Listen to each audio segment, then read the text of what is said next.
Buenos días, mi estimada. Bueno, en esta ocasión voy a darles la introducción de este video donde hablaremos de todas las cosas más importantes que hemos visto en este siglo. Con el sílabo y con cada tema pues analizaremos detalladamente. Así que bienvenidos. Organización y planificación educativa. Bueno, en este video vamos a ver detalladamente acerca de cada punto de la organización y planificación educativa. El objeto de esta asignatura es que podamos entender, que podamos conocer acerca de cómo es la planificación y organización en el ámbito escolar. Nosotros como futuros docentes debemos conocer exactamente cómo se maneja esto, porque esta va a ser nuestra herramienta principal cuando estemos ejerciendo la carrera. Vamos a hablar de cada punto que mi estimada doctora Paula ha compartido e impartido con nosotros en clases. Entonces, vamos a empezar, ¿ok? Tenemos la primera diapositiva, que es la organización y planificación. La planificación y la organización son procesos no evadibles o fijos que hacen posible la existencia y funcionamiento exitoso de una empresa, organización o institución. Entonces, cuando hablamos de organización y planificación, esto no solo está vinculado en el sistema educativo, sino también en general, como en este caso mencionaba, ¿no? Empresa o algo de institución. Vamos a poner el ejemplo de una empresa, ¿no? Como podemos ver en la imagen, en una empresa seguramente se vende algún producto o algo, ¿no? Entonces, para que este producto pueda venderse más o para que la empresa pueda tener más éxito en lo que realiza, los líderes de la organización deben sentarse y acordar acerca de qué cosas necesita la empresa o la institución para poder mejorar, ¿no? La calidad de producto, puede ser en el caso de si es algo comestible el sabor, o si necesita de que sea más conocida dentro del mercado, ¿no? Algo como publicidad, por ejemplo. Entonces, siempre se va a requerir de una buena organización y planificación para que el sistema de esta empresa pueda ser eficaz, ¿no? Ahora, vamos a la siguiente diapositiva. Relación entre planificación y gestión. Planificación es el proceso de establecer metas y elegir medios para alcanzar dichas metas. Esto fue dicho por Stoner 1996. Ok, entonces planificar requiere de metas. Tenemos que escribir dichas metas y buscar los medios o las formas para poder cumplir aquellas metas, tal como un corredor, ¿no? Supongamos que él tiene su récord, que tantos metros lo hace en un minuto, pero ¿qué tal que él va a entrar en una competencia y quiere aumentar, o sea, su velocidad y quiere mejorar su récord? Entonces él va a tener que practicar y se va a poner la meta de que lo que hacía en un minuto, ahora lo hará en 30 minutos. Ahora, lo que hacía en un minuto, ahora lo hará en 30 segundos, perdón. Entonces, él requiere de mucha práctica para poder cumplir esta meta. Requiere de esforzarse mucho. Y esto no se va a dar de un día a otro, sino requiere de esfuerzo constante, día a día, irse preparando para que de esta manera pueda cumplir la meta. ¿Ok? Ahora, cuando hablamos de gestión, Robbins y Culture 2005 dicen que es una gestión o administración. Se refiere a la coordinación de actividades de trabajo de modo que se realicen de manera eficiente y eficaz con otras personas a través de ellas, lo cual se convierte en el objetivo principal de toda gestión. Entonces, según lo que dijo Robbins y Culture 2005, la gestión es algo muy similar a la planificación. porque lleva a un objetivo de la eficacia de promedio. Entonces, hay mucha relación entre planificación y gestión, ¿ok? Entonces, en estas clases recuerdo que para que nosotros pudiéramos entender mejor, se nos mandó a hacer un video donde a, teníamos que representar a una institución educativa. Mi grupo fue de 6 personas. Todos nosotros nos reunimos y representamos las distintas entidades de una educación educativa, tales como los directores, los padres de familia, también en mi caso como el gerente de una empresa pública importante con su asistente. Entonces, este video consistía en que había una problemática en la institución educativa y de que necesitaban dispositivos porque algunos de sus alumnados carecían de los mismos y requerían de conexión porque estamos en tiempo de pandemia. Entonces se necesitaba que por lo menos una cierta cantidad de estudiantes pudieran acceder a este recurso, ¿no? Que como es la tecnología. Entonces ellos solicitaron ayuda. Entonces a través de mi asistente recuerdo que pues se pudo ejecutar esto, ¿no? Y esto fue como una especie de organización, planificación y gestión. Ok, entonces, la organización escolar. Vamos a este punto, muy importante también. La organización escolar cumple un papel fundamental dentro del ámbito educativo para que el proceso de enseñanza y aprendizaje funcione. Se debe partir de un análisis de la realidad en la que se encuentra y fomentar sobre todo la colaboración entre todos los profesorados que participan en la educación del alumnado.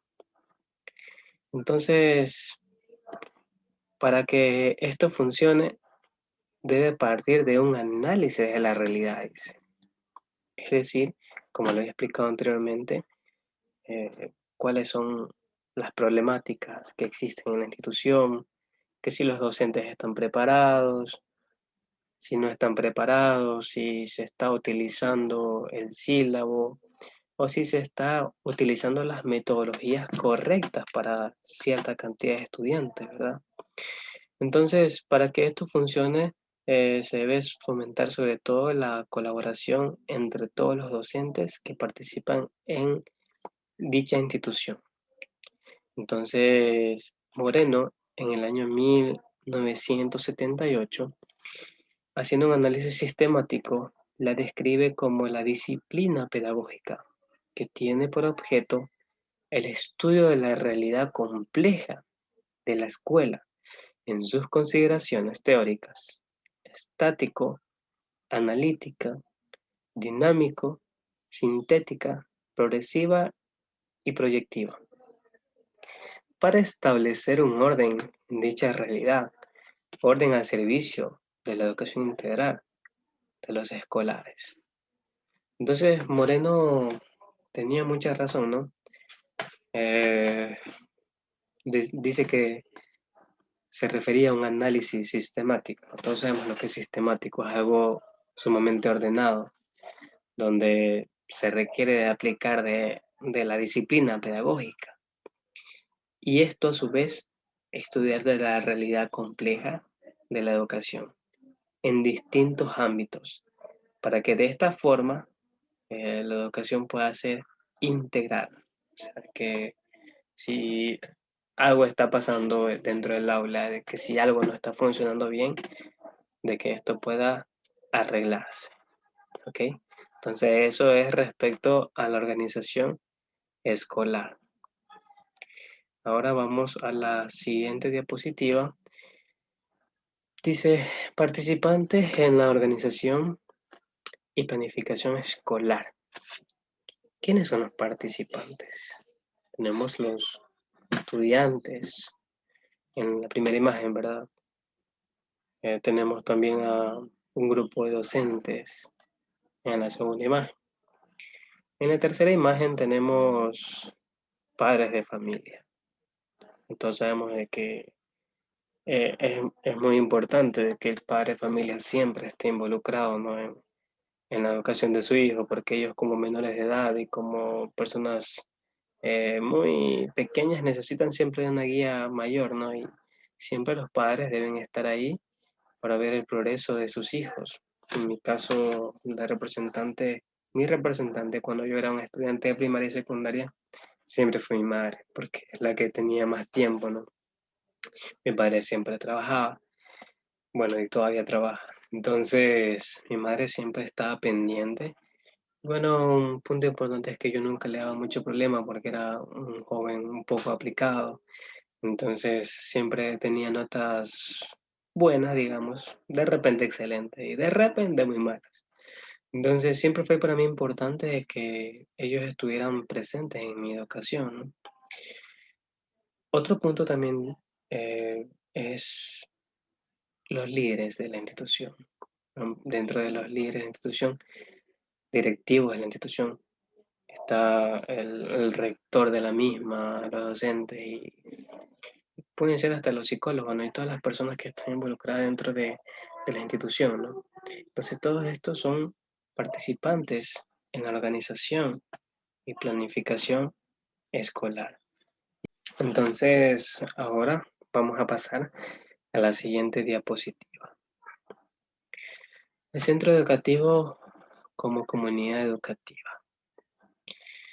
Gindens, 1991, dice que en este marco conceptual, la escuela como organización humana, con valores y normas propias que los caracterizan, posee una cultura propia, pero a su vez es también un espacio cultural en donde se encuentran subculturas, ya por su pertenencia socioeconómica o capital cultural diferenciado.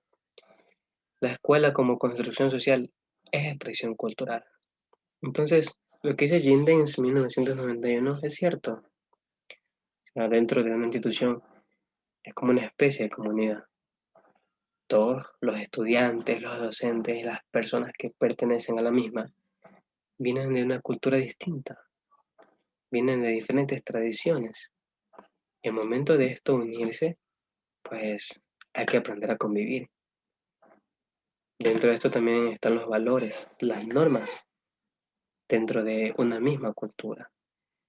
Y pues es algo muy lindo cuando se aplica buenos valores y se cumplen las reglas, porque es como una especie de construcción social, ¿sí? Ahora, este tipo de conocimiento se caracteriza principalmente por un enfoque que se basa en la experiencia y que responde directamente a una u otra demanda o a una u otra necesidad práctica. Entonces, decimos que esto también tiene como enfoque la experiencia, ¿no? La vivencia de nosotros como estudiantes y a su vez lo social y la necesidad práctica. Porque la práctica hacia el maestro, de hecho, no es un dicho muy famoso. Y se va a requerir de la experiencia, de lo empírico, para que esto pueda surgir y dar efecto. Ahora, vamos a ver la siguiente diapositiva, comunidad educativa, que ya se detallan un poco más los puntos más importantes de la misma, ¿no?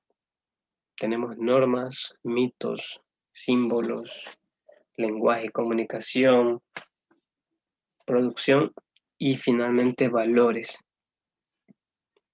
Analizando cada uno de estos, pues encontramos que las normas siempre van a ser importantes.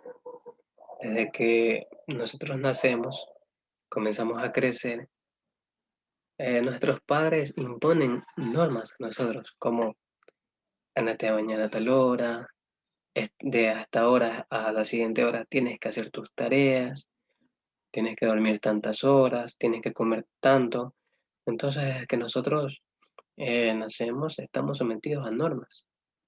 Y en la educación debemos aún cumplirlas como se debe, que si la entrada es a las 7, no llegar a las 7:30.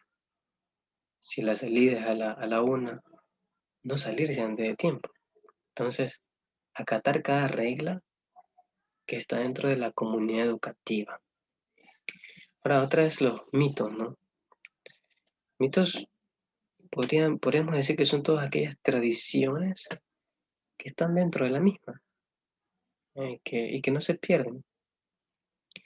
Símbolos. Pues toda institución tiene símbolos. Esto puede ser como patrio, puede ser también incluso de la misma institución, ¿no?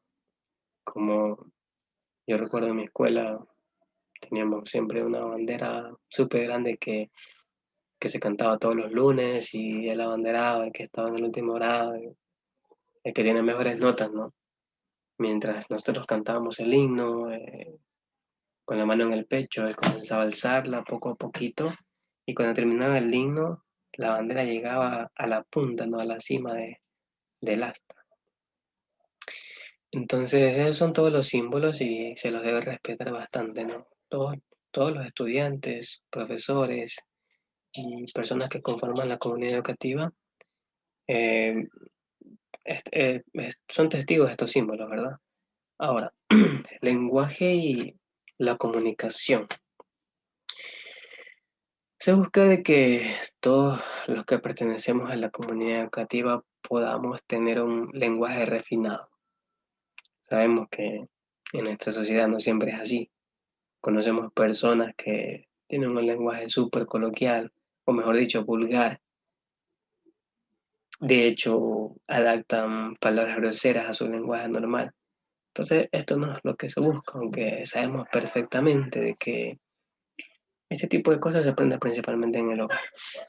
Pero se busca de que en la institución esto pueda ser corregido y de que los estudiantes puedan ver principalmente el ejemplo de sus estudiantes, de sus docentes, quiero decir, y que de esta manera puedan adquirir este lenguaje formal y a su vez poder comunicarse de una manera eficaz. Ahora, hablamos de producción. Pues se busca que los estudiantes principalmente puedan aprender para producir, ¿no? Por ejemplo, si tenemos un alumno que está en séptimo año, él está en clase de matemáticas, se busca de que él pueda aprender a multiplicar, a sumar, a restar correctamente. Y es posible de que él pueda tener un negocio en su hogar, una tienda o algo de comercio. Y si él está a cargo en un momento de esta tienda de su hogar, él va a poder, ayudar a su familia. Entonces va a saber cómo darle de vuelto, va a saber cómo sumar el dinero y restarlo a su vez, ¿no? Entonces eso respecto a producción, valores. Entonces, esta es una parte muy importante y delicada a su vez. Conocemos doctores, máster, licenciados o incluso señores que, pues, mm, se puede decir que tienen educación, pero no valores. Pueden ser personas muy orgullosas, que te los encuentras en la calle y puede ser que te conozcan y ni siquiera te saludan. Entonces, no está aplicando valores, ¿no? Por eso que yo diría que los valores van de la mano con la educación. O sea, qué lindo, qué hermoso es que un profesional sea y esté lleno de excelentes valores, ¿no? Porque eso le hace la diferencia y se nota. Y realmente yo como futuro docente me gustaría poseer estos hermosos valores para ser un buen ejemplo para las personas que me rodean, ¿verdad? Entonces, esto es respecto a los puntos más importantes de la comunidad educativa. Ahora, tenemos el ejemplo de mi escuela. Yo, Ronald Gonzabay, estudié en una escuela llamada Virginia Reyes González, ubicada en el Cantón Salinas, en una parroquia llamada Anconcito, en toda la costa ecuatoriana. Para mí esta escuela es la mejor del mundo, como quizás donde todos estudiaban es la mejor del mundo, ¿verdad? ¿Por qué es la mejor del mundo para mí? Porque aquí yo aprendí a leer, aprendí a escribir, aprendí a sumar, aprendí a restar, aprendí las cosas básicas que ahora me están ayudando mucho y me van a ayudar en el futuro. Ahora, yo recuerdo que en esta institución, eh, cuando era la hora de entrada, había algo que la caracterizaba, ¿no? En esta pequeña ciudad o ciudadanía existen más de una escuela, pero las que están más cercanas a mi casa era la Virginia Reyes y otra que se llama César Ron Sandoval. Entonces, esta escuela es la más antigua del lugar y esta escuela poseía una campana. Entonces, cuando ya todos íbamos a entrar, o a la hora de la entrada, había una campana que sonaba, pero recordando y haciendo memoria correctamente, recuerdo que había tres campanas. Una que sonaba bien temprano, una que sonaba como 15 minutos antes y otra que sonaba justo a la hora de entrada. Entonces era muy interesante presenciar este tipo de detalles, ¿no? Que nunca voy a olvidar de mi institución educativa. Utilizamos un pantalón azul, en el caso de las mujeres falda azul, camisa o blusa blanca. Entonces era muy, muy chévere, ¿no? Haber pertenecido a esta institución. Aproximadamente la mitad de la población estudiantil en esta escuela era manada, porque un poco más de la mitad de la población de Consisto son personas que han venido de Manabí, ¿no? Entonces, había bastante cultura, las personas hablaban de forma distinta, tenían sus distintas tradiciones y era muy genial convivir con todos ellos. Entonces, es una muy bonita experiencia que tengo respecto a mi institución. Ahora, vamos a continuar con espacios, tiempo, tiempos, orden y disciplina. Espacio. Docentes se encuentran... Vamos a continuar con espacios, tiempos, orden y disciplina. Espacio. Docentes que se encarguen de aumentar la creatividad en los estudiantes para que así se utilicen los recursos que se encuentran dentro de la unidad educativa. Entonces, no buscamos de que la educación pueda ser de mentes rudimentarias, sino que existan docentes, que existamos docentes creativos, que salgamos de esa zona de confort y comencemos a aplicar las metodologías y estrategias que van a ayudar a los estudiantes a poder aprender, a poder sentirse como ellos realmente quieren, no presionados, aburridos, con sueño. Como estudiante lo digo, por mi propia experiencia. Hay docentes que simplemente van al salón de clase por quizás un sueldo, pero lo que se busca aquí es vocación. Se busca de que el docente pueda aprovechar de la mejor manera los recursos y el espacio que la institución brinda. ¿Ok? Tiempo. Se organiza racionalmente la jornada escolar para cumplir con los objetivos propuestos. Es un recurso limitado. Bueno, aunque en mi criterio propio pienso que se invierte demasiado tiempo en la primaria y secundaria. Pienso que si se redujera eso y esas pocas horas se enseñaran de una manera efectiva, quizás la educación fuera mejor. Pero basándonos en nuestro gobierno y Ministerio de Educación, debemos acatarnos a las normas que ellos nos ofrecen, ¿verdad? Y hay que aprovechar el tiempo, así sean 4 o 6 horas que se esté dentro de las aulas. Hay que tratar de aprovecharlo de la mejor manera y no desperdiciarlo. Ahora, tenemos orden. El orden es colocar a cada cosa en su lugar. Son conductas que son aplicadas en la escuela. Entonces, siempre hemos aprendido que todo en orden se va a ver mejor. Y en educación, si algo está en orden, va a resultar mejor. ¿ok? Ahora, tenemos otro punto que se refiere a la disciplina.